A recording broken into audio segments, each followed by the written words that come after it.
All right. As millions of Americans head to the coast this holiday week, there are new concerns about rare but potentially deadly flesh-eating bacteria found in warm waters.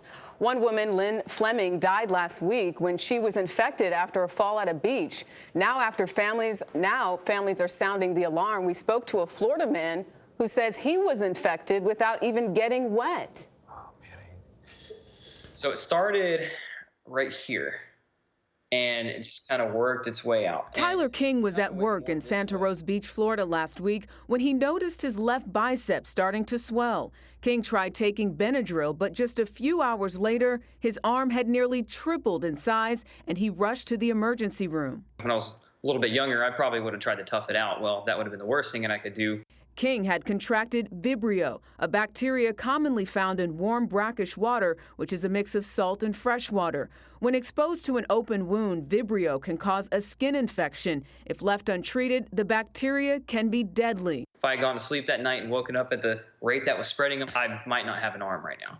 King, who runs a water sports business, says he did not directly touch water the day he was infected. He still doesn't know how it happened, but he considers himself lucky.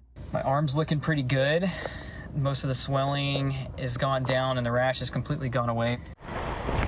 Similar cases of infection have been popping up on beaches along the East Coast. A Maryland woman says her son is healing after he developed open wounds swimming in a bay last week.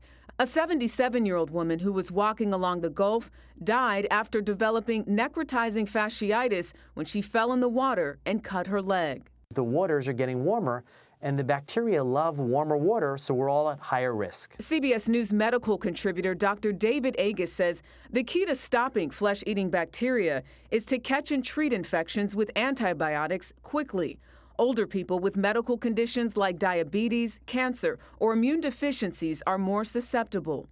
Once that bacteria has spread in the bloodstream to the organs, sometimes it's too hard to treat. But just pay attention. Don't be afraid of the ocean, but be aware of what's going on.